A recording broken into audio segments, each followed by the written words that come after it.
사람은 누구나 자신의 미래를 위하여 무엇인가를 심으며 살아가고 있습니다. 어떤 사람은 돈을 심습니다. 열심히 저축하고 부동산과 주식에 투자하고 또 자녀의 교육에 투자합니다. 또 어떤 사람은 자신의 건강과 경력을 위하여 시간과 노력을 투자하기도 합니다. 우리는 무엇인가를 심지 않고는 살 수가 없습니다. 그렇다면 여러분들은 지금 무엇에 마음이 많이 가고 있고 또 무엇을 심고 있습니까? 우리의 마음에도 매일 씨앗이 뿌려지고 있다는 사실 여러분 잘 알고 계십니까? 염려를 계속 받아들이면 마음에 염려의 씨앗이 자라게 됩니다. 그럼 그것이 나중에는 걱정을 뛰어넘어 불안하고 두렵게 만드는 것이죠. 또 사람의 이 시선, 평가에 마음을 빼앗기게 되면 자꾸만 사람들에게 인정받고 싶어 합니다. 자꾸 사람을 의식하게 되고요. 그런 마음이 자꾸 자라게 되는 것이죠. 또 세상의 성공, 또 세상의 이 풍요만 바라보게 되면 어느 순간 하나님보다 그러한 것들에 마음을 점점 더 빼앗기게 되고 그것이 자꾸 자라가게 되는 것입니다. 반대로 하나님의 말씀을 내 마음에 심으면 그때부터는 믿음이 자랍니다. 여러분 감사의 씨앗을 한번 뿌려보십시오. 그러면은 감사하는 마음이 우리 마음에서 자꾸만 일어나는 것입니다. 기도의 씨앗을 심으면 하나님을 의지하는 마음이 자라게 되고요. 말씀을 붙들고 순종하면 어느 순간 우리의 생각과 삶이 예수님의 성품을 닮아가게 되는 것입니다. 그러면 전에는 내가 이게 참 익숙하고 즐겁고 좋았던 것들이 어느 순간에 그게 불편해지고 자꾸만 거룩한 것을 사모하고 하나님을 기쁘시게 드리고 싶고 하나님이 뭘 원하시느냐 여기에 자꾸만 우리의 관심이 가게 되는 것입니다. 그래서 지금 오늘 내가 무엇을 심고 있느냐 이것이 내일의 나를 만들어 가는 것입니다. 자, 오늘 본문에 등장하는 예루살렘 여인들이 나옵니다. 이들은 풍요로운 삶을 누리고 있습니다. 포도원이 있었고요. 거기서 풍성한 수확이 있었습니다. 그러다 보니까 안락한 집도 있었고요. 또 그들을 보호해 줄 수 있는 큰 성읍들도 있었습니다. 그들은 자신이 누리고 있는 이 안전 평안이 앞으로도 계속 될 것처럼 그렇게 생각하고 있었던 것입니다. 아무런 염려도 근심도 걱정이 없습니다. 그런 그들에게 하나님이 아주 충격적인 말씀을 하십니다. 지금 너희가 누리고 있는 것은 영원하지 않다. 그래서 하나님이 그들에게 하신 말씀은 이것입니다. 자, 9절 말씀 볼까요? 너희 안일한 여인들아 일어나 내 목소리를 들을지어다. 자, 오늘 말씀을 통하여 우리 마음을 한번 점검하고 돌아볼 수 있는 시간이 되면 참 좋겠습니다. 지금 여러분들의 마음의 뿌리는 어디에 닿아 있습니까? 무엇 때문에 분주하고 바쁘게 살아가고 있습니까?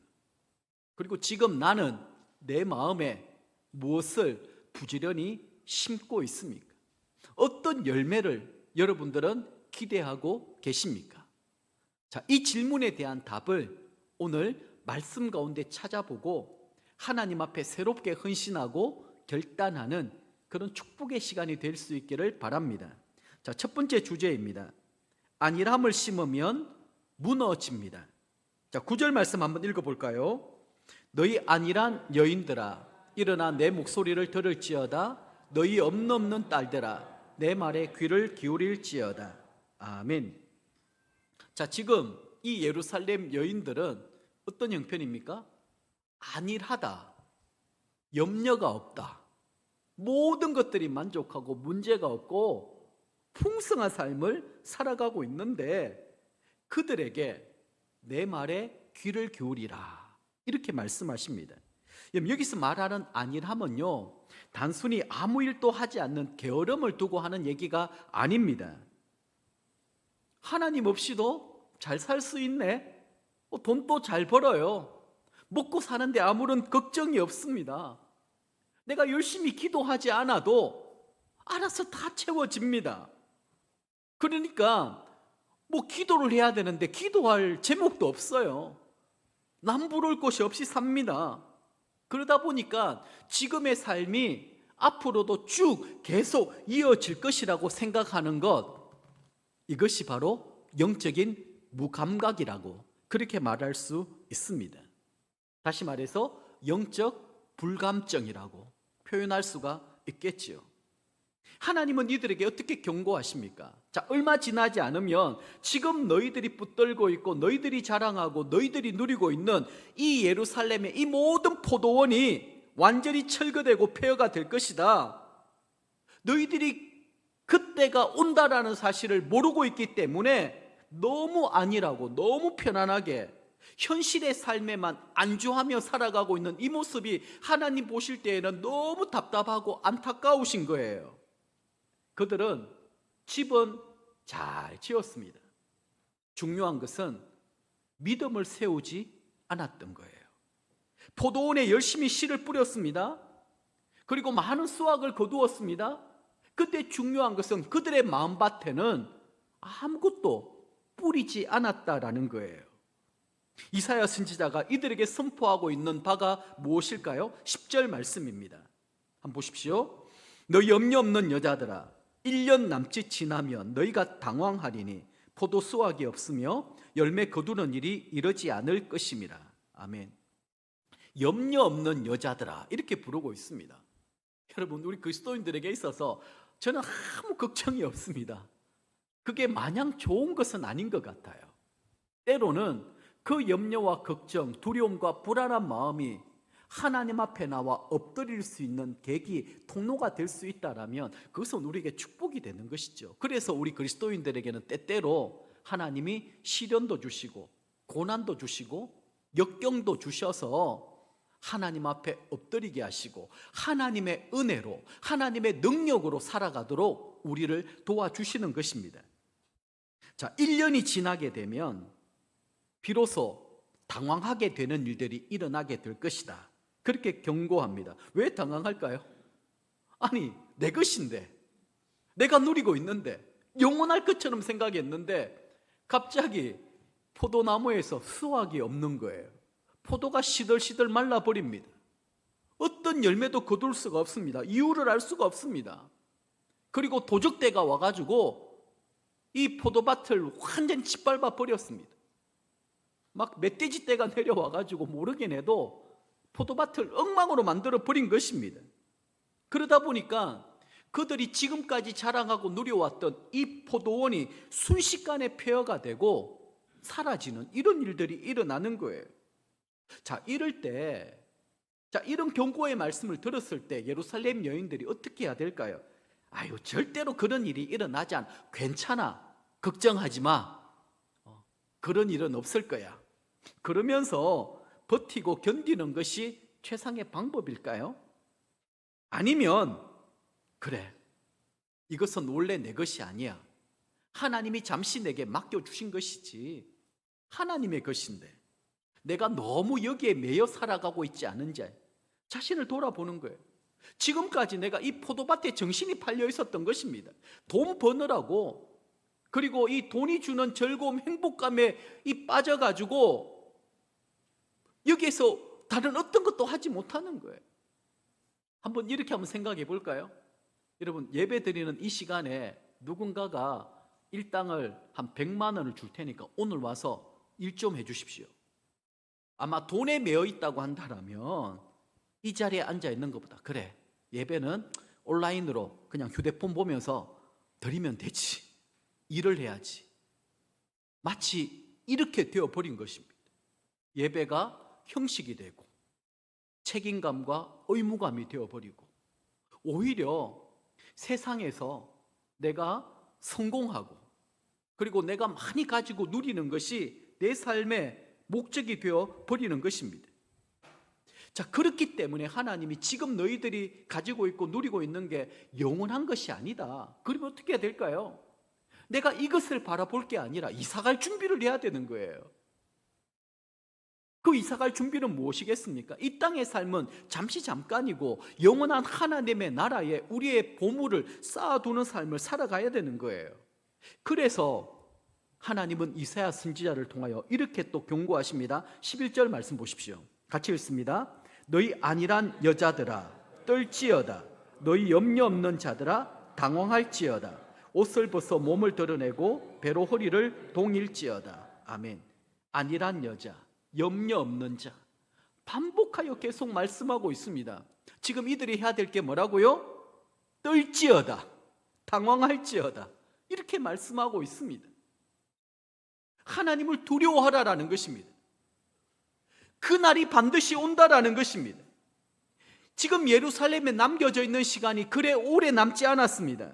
임박한 심판을 경고하면서 이제 영적으로 깨어나라, 일어나라, 지금 그렇게 말씀하고 있는 것입니다.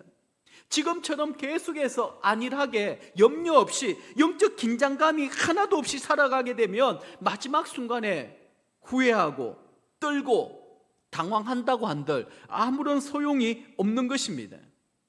주님이 그렇게 말씀하지 않았습니까? 마지막 날에 되면 바깥 어두운 데로 내어 쫓김을 당하여 슬피 울며 이를 가는 일들이 있어도 그때는 소용이 없다라는 것입니다. 기회는 지금 이 시간 이때뿐인 것입니다. 그래서 하나님의 말씀은 끊임없이 우리에게 경고합니다. 우리가 무엇을 붙들고 우리가 무엇을 바라보고 우리가 어떻게 살아가야 될 것인지 하나님의 말씀은 분명합니다. 선명합니다. 이 땅에서 쾌락과 즐거움을 쫓아 살아가는 것, 기복신앙, 그거 아닙니다. 여러분, 우리는 얼마나 거기에 도취되어서 그게 현혹되어 살아가고 있는지 모릅니다. 물론 우리 그리스도인들은 이 땅에서 점점 더 풍성한 삶을 살아야 됩니다. 그게 하나님의 축복이고 하나님의 위로일 수 있습니다. 그러나 그게 전부 다는 아니라는 거예요. 우리의 삶의 목표는 내가 하나님 앞에 서게 되었을 때 하나님이 내 삶을 보고 어떻게 평가하실까? 악하고 게으른 종이라고 말씀하실까? 아니면 착하고 충성된 종이라고 말씀하실까? 그겁니다. 그 질문 앞에서 우리가 정직하게 바르게 살아갈 수 있다라면 우리는 떨고 당황하며 하나님을 두려워하는 삶을 살아가게 될 것입니다. 그래서 하나님이 지금 이 예루살렘 여인들, 저와 여러분들에게 주시는 말씀은 이겁니다. 지금 네가 누리고 있는 것 그거 안주하지 말고 내 목소리를 들어라. 그거 부러워하지 말고 그거 내가 안 가졌다라고 해서 낙심하지 말고 너에게 정말 중요한 것은 하나님의 말씀, 그 말씀에 귀를 기울이는 것입니다. 자, 두 번째 주제입니다. 성령님이 임하시면 다시 살아납니다. 입니다. 자, 13절 14절 말씀 같이 읽습니다. 내 백성의 땅에 가시와 찔레가 나며 패한 바 되며 인구 많던 성읍이 적막하며 오벨과 망대가 영원히 굴혈이 되며 덜나귀가 절기른 곳과 양떼의 초장이 되려니와. 아멘. 자, 보십시오. 하나님께서는 예루살렘의 이런 안일함, 염려 없이 그냥 편하게 살아가는 그것을 죄라고 규정하고 있습니다. 그것을 그대로 내버려 두지 않으십니다. 그들이 의지하였던 성읍, 궁전, 포도원이 무너지고 광야 같은 황폐함을 경험하게 될 것입니다. 희락의 성읍에 가시와 찔레가 자라고 흥겨웠던 성읍, 기쁘고 즐거워했던 그 잔치 분위기는 완전히 사라지게 될 것입니다. 이 예루살렘이 영원한 황무지가 되어서 덜나귀, 가축의 차지가 될 것이다. 그렇게 경고하십니다.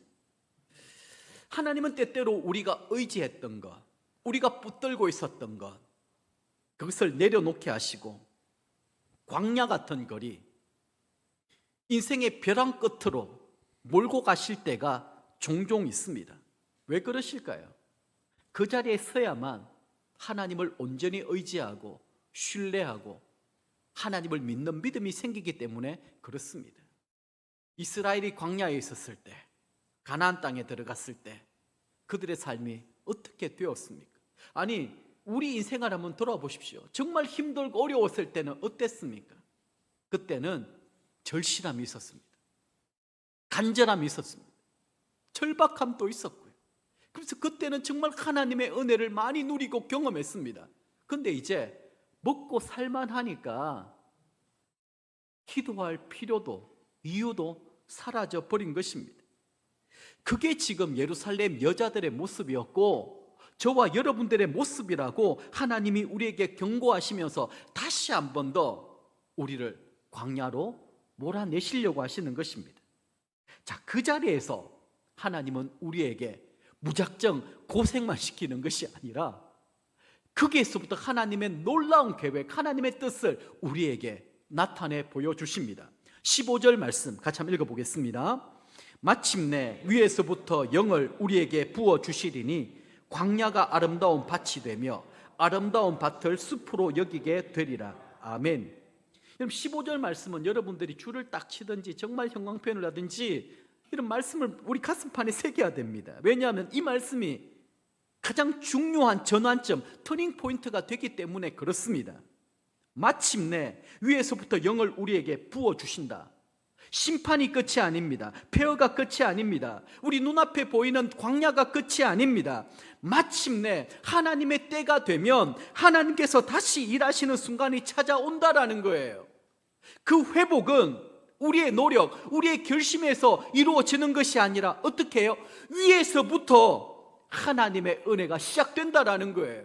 자, 우리가 눈앞에 볼 때는 하나님 왜 저를 풍족한 이 포도원에서 광야로 몰아내시는 것입니까?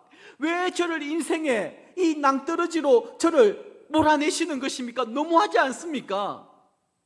그렇게 탄식하고 원망하고 불평할 수 있지만 하나님이 볼 때에는 우리가 풍족하게 누리는 그 포도원이 오히려 하나님을 망각하게 만드는 저주가 된다라는 것입니다. 오히려 그 광야에서 힘들고 어려울 때 눈물 나는 일이 있고 정말 하나님만 의지할 수밖에 없고 하나님만 바라볼 수 없는 그 지경, 그 상황 가운데 놓여 있을 때 그곳이 오히려 축복의 장소가 된다라는 거예요.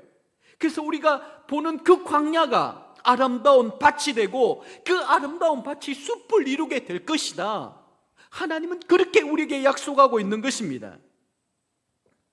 여러분, 하나님이 허락하신 그 무너짐의 자리, 소위 우리가 말하는 국광야는 끝이 아닙니다. 하나님께서는 바로 그곳에서 우리를 돌이키게 하시고 우리를 새롭게 세워나가기를 원하시는 것입니다. 여러분, 우리가 무너진 인생을 다시 세우는 것이 아닙니다. 우리는 세울 능력도 없습니다. 자격도 없고요. 위에서부터 영을 부어주시는 하나님이 직접 세우시는 거예요. 하나님의 심판과 그 황폐함 가운데 하나님은 절대로 자기 백성을 포기하거나 버리지 아니하시고 마침내 위로부터 영을 부어주셔서 우리를 다시 회복시켜 주신다라는 거예요. 그러면 그 광야가 어느 순간에 아름다운 밭으로 변하여 있을 것이고 그 밭이 빽빽한 숲을 이루게 될 것이다. 그렇게 우리에게 약속하고 있습니다. 이것이 예루살렘, 저와 여러분을 향한 하나님의 구원 계획이고 하나님의 큰 꿈이라는 것입니다. 자, 그 이후에는 어떤 일들이 또 일어나게 될까요? 하나님의 영이 우리에게 부어지게 되면 16절 17절 말씀입니다. 같이 읽습니다. 그때에 정의가 광야에 거하며 공의가 아름다운 밭에 거하리니 공의의 열매는 화평이요 공의의 결과는 영원한 평안과 안전이 되리라. 아멘. 자, 지금 볼 때에는 악인이 득세하는 것 같습니다. 하나님, 악인들이 불의를 행하는데도 하나님 도대체 어디 계십니까? 나는 믿음으로 살려고 지금까지 이렇게 몸부림치고 애를 썼는데 왜 저는 축복해 주지 않습니까? 왜 저는 이 세상 사는 동안에 이렇게 고달프고 힘들고 어렵게 자꾸 살게 만드십니까? 도대체 하나님의 정의는 어디 있고 하나님의 공의는 어디에 있습니까? 마치 하박국 선지자가 하나님 앞에 탄식하며 하나님 앞에 호소했던 그 상황이 지금 우리들의 모습이지 않겠습니까? 그런데 오늘 말씀에 분명히 말씀합니다. 그때가 되면 정의가 광야에 거하고 공의가 아름다운 밭에 거한다. 정의, 공의는 뭘까요? 하나님의 통치, 하나님의 다스리심의 상징입니다. 그때까지 하나님은 하나님의 자녀들을 연단하고 훈련하고 하나님의 백성으로 빚어가시는 거예요. 그 열매가 뭐라고요? 화평입니다. 하나님과의 관계가 깨어지고 사람들과의 관계가 다 깨어져 버렸습니다. 사랑과 용서보다 미움, 다툼, 시기, 질투, 모든 관계들이 다 깨어져 버렸습니다. 그런데 그때가 되면 그 공동체 가운데, 가정 가운데 아비와 자식이 회복되고 형제간이 회복되고 공동체가 회복되고 그 안에 참된 평안과 안전을 누리게 된다라는 거예요. 그때라는 말은 하나님의 영이 우리에게 부어주실 때 가능한 일입니다. 내 힘과 내 의지, 내 노력으로 할 수 있는 일들이 아닙니다. 성령이 우리 가운데 충만하게 임재하실 때 우리의 생각, 우리의 마음, 우리의 성품이 변해가게 되는 거예요. 그렇게 되면 우리를 통하여 하나님의 정의, 하나님의 공의가 바르게 세워지게 되는 것입니다. 그 열매가 뭐라고요? 공의와 정의의 열매는요, 잘라내고 정죄하고 그게 아닙니다. 그 열매는 뭐라? 화평이라고 얘기했습니다. 화평. 피스메이커가 되는 거예요. 그게 성령님이 하시는 일입니다. 우린 자꾸 정의, 공의를 얘기하면 막 잘못한 사람들 정의와 공의로 꾸짖고 쫓아내버리고 갈라지게 만들고 깨어지게 만들고, 그거 아닙니다, 여러분. 그거 성령님이 하시는 일이 아니에요. 성령님은 깨어지고 나뉘어지고 갈라졌던 마음을 하나로 모으시는 사역입니다. 그곳에 참된 평안과 안전이 있는 거예요. 하나님의 교회는 그렇게 세우고 그렇게 만들어가고 그렇게 하나님의 나라를 우리는 합력하여 만들어가야 될 책임과 의무가 있는 것입니다. 이제 하나님의 백성 된 자들에게 하나님이 또 무엇을 약속하고 있습니까? 18절 말씀 같이 한번 읽어보겠습니다. 내 백성이 화평한 집과 안전한 거처와 조용히 쉬는 곳에 있으려니와. 아멘. 성령이 우리에게 부어지고 성령이 우리 가운데 충만하게 역사하실 때에 정의와 공의의 열매가 화평이라고 말씀을 드렸습니다. 화평한 집, 안전한 거처, 조용히 쉬는 곳, 바로 이곳이야말로 하나님이 예루살렘을 재건축하시려고 하시는 하나님의 설계도였습니다. 하나님이 장차 세우시는 하나님 나라의 특징입니다. 그 나라는 다시는 하나님의 진노 심판이 없습니다. 사랑과 은혜와 긍휼만이 가득한 곳이고, 그곳이야말로 화평의 집이고 안전한 곳이고 어느 누구든지 와서 쉴 수 있는 그런 피난처가 되는 것입니다. 여러분, 이사야가 바라본 이 회복의 약속은 궁극적으로 무엇을 얘기할까요? 예수 그리스도를 우리에게 예고하고 있는 것입니다. 여러분, 예수님께서 오셔서 우리에게 주셨던 최고의 선물이 무엇입니까? 성령님 아닙니까? 내가 가면 나를 대신하여 너에게 선물을 주리니 성령, 보혜사 성령이 너희들의 길을 인도할 것이고 너희를 위로해 줄 것이고 너희와 함께 할 것이다. 내가 가면 그가 오실 것이다. 예수님의 십자가에 그 속량, 구속, 대속으로 말미암아 우리는 성령을 선물로 받았습니다.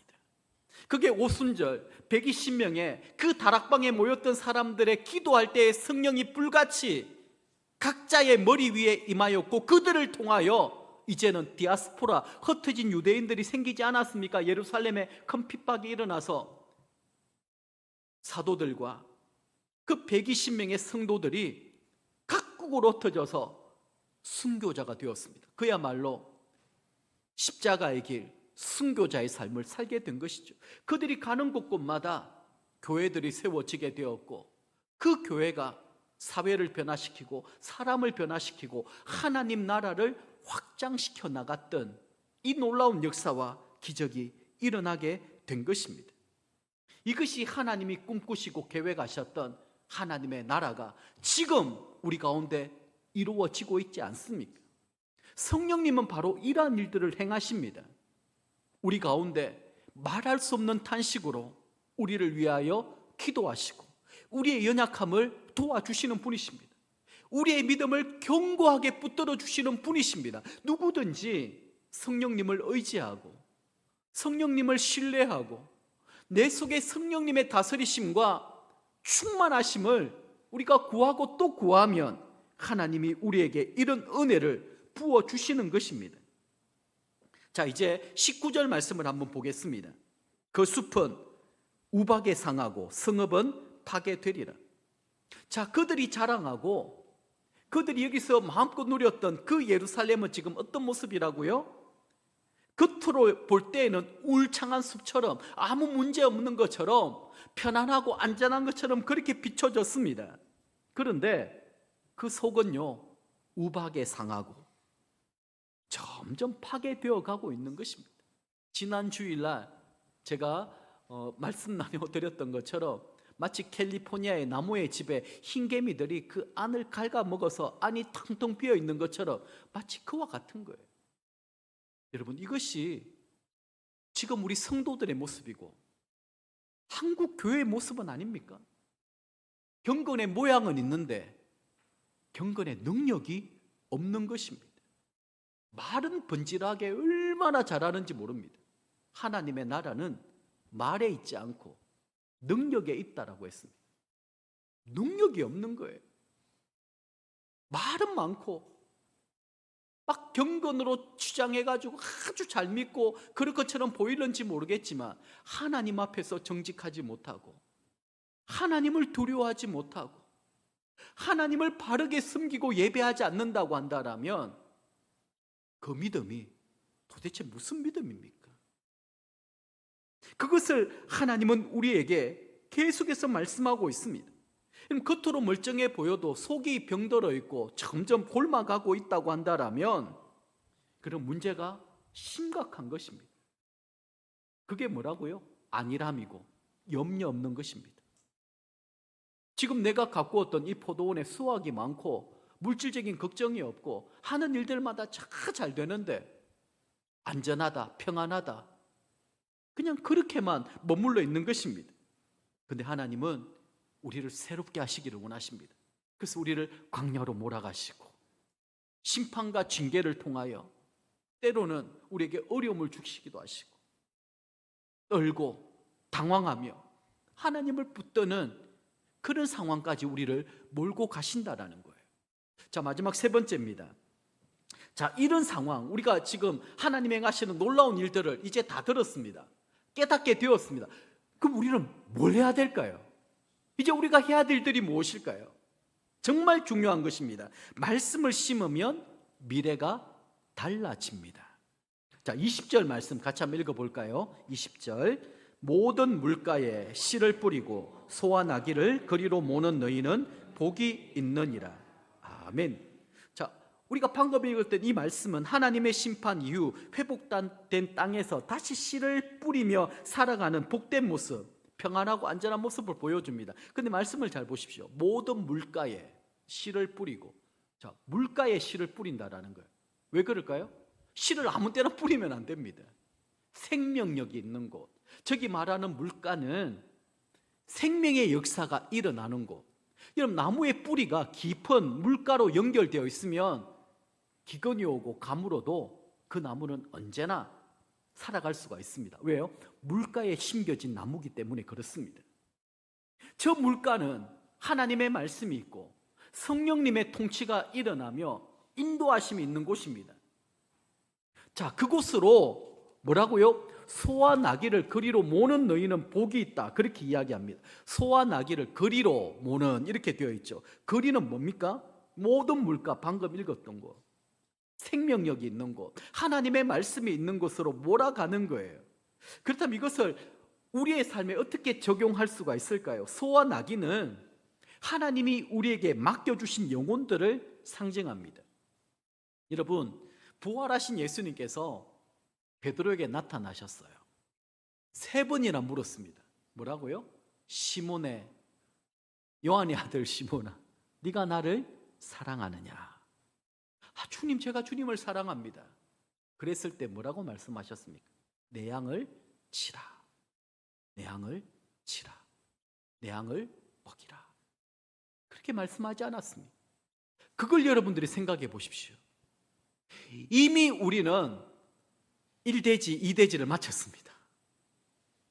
하나님이 지난주일 말씀 생각나시죠? 리워 야단에게 사로잡혀 있었던 우리를 예수 그리스도의 그 구원의 칼로 말미암아 배를 가리고 우리를 구원해 내셨습니다.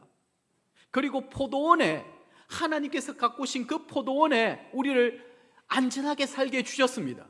그게 가나안이었고요, 오늘 본문의 포도원이었습니다. 그런데 이들이 풍족하게 살아가다 보니까 하나님을 잊어버리는 거예요. 다 자기가 잘했다라는 거예요. 하나님을 두려워하지 않습니다. 하나님을 인정하지 않습니다.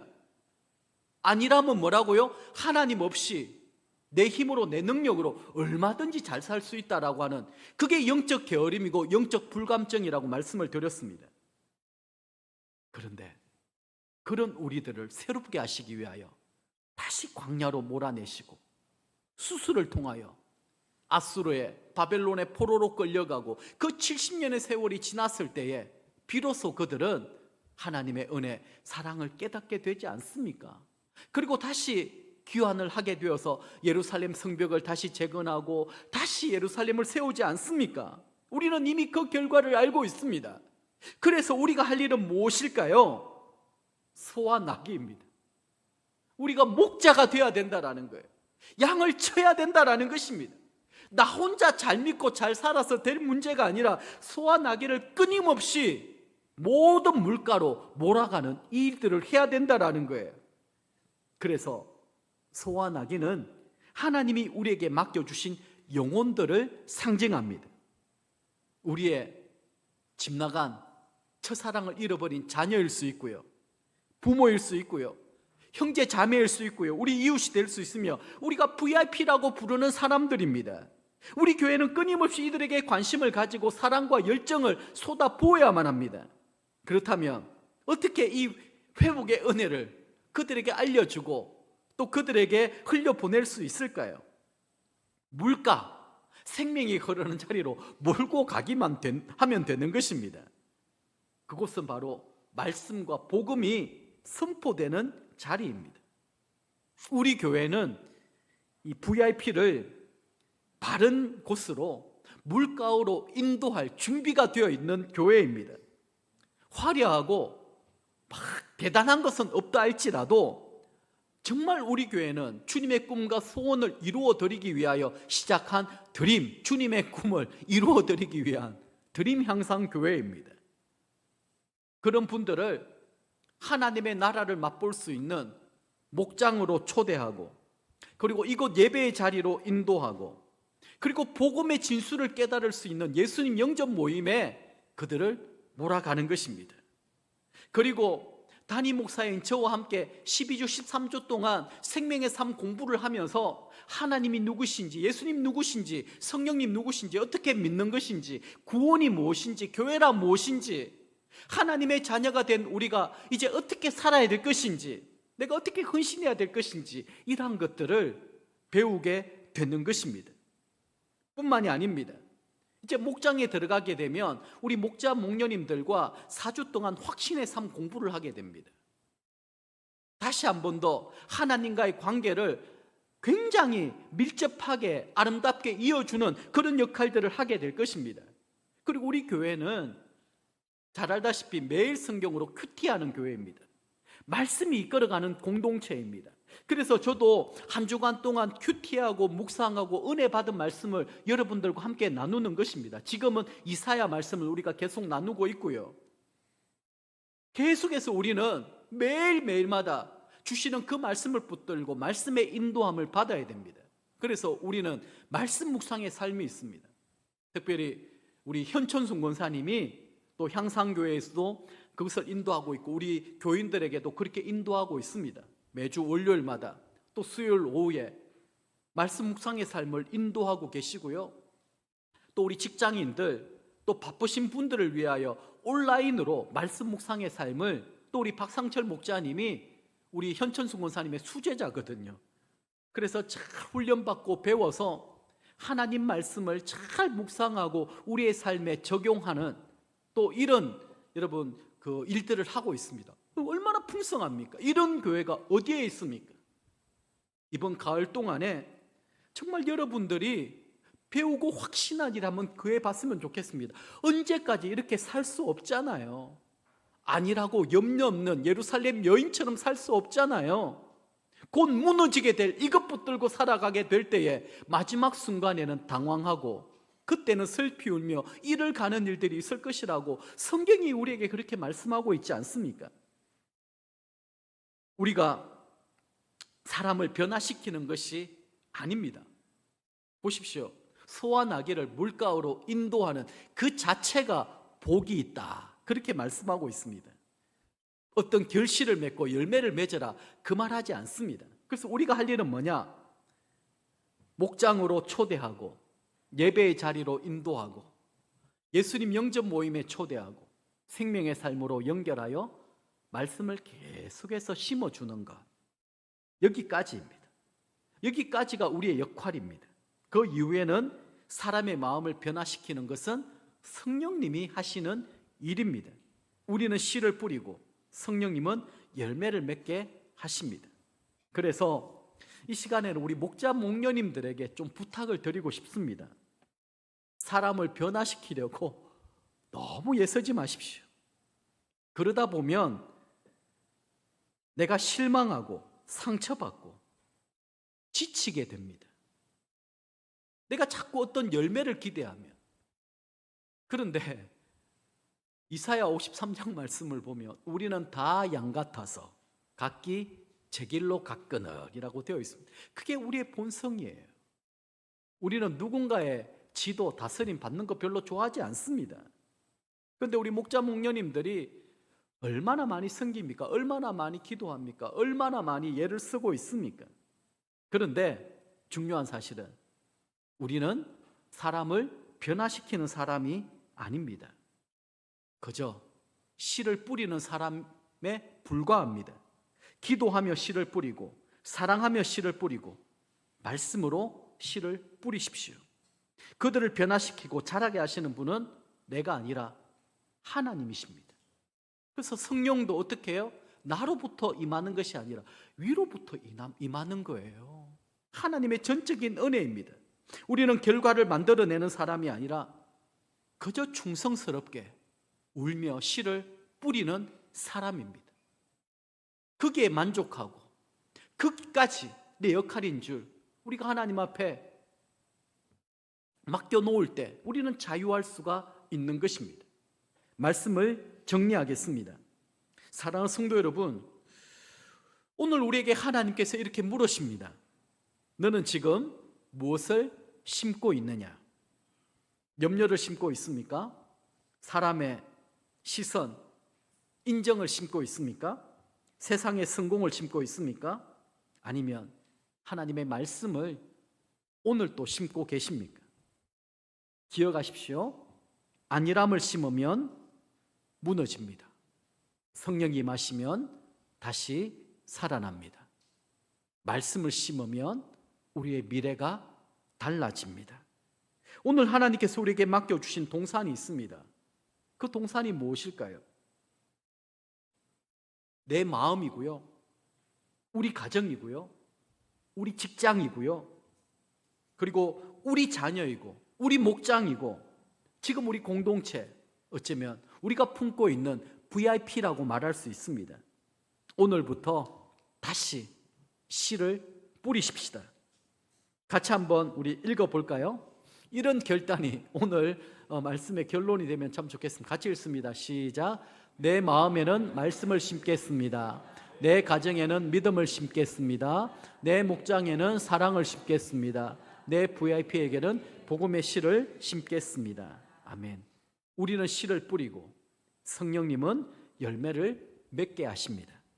오늘 우리가 뿌린 작은 복음의 씨앗 하나가 한 사람의 인생을 바꾸고 한 가정을 살리고 한 영혼을 구원하고 하나님 나라를 세우는 거룩한 열매가 되게 하실 줄 믿습니다. 주님, 오늘도 제가 씨를 뿌리는 사람이 되게 하옵소서. 이 결단만 있으면 됩니다. 이 다짐만 있으면 됩니다. 이 믿음으로 살아가는 저와 여러분이 되실 수 있기를 주님의 이름으로 간절히 축복합니다. 오늘 주신 말씀을 붙들고 우리 한번 찬양 드리고 우리 한번 기도하는 시간을 갖도록 하겠습니다. 땅 끝에서라는 찬양입니다. 우리 주께서 주신 동산에 이 찬양 드리고 함께 우리 기도하겠습니다.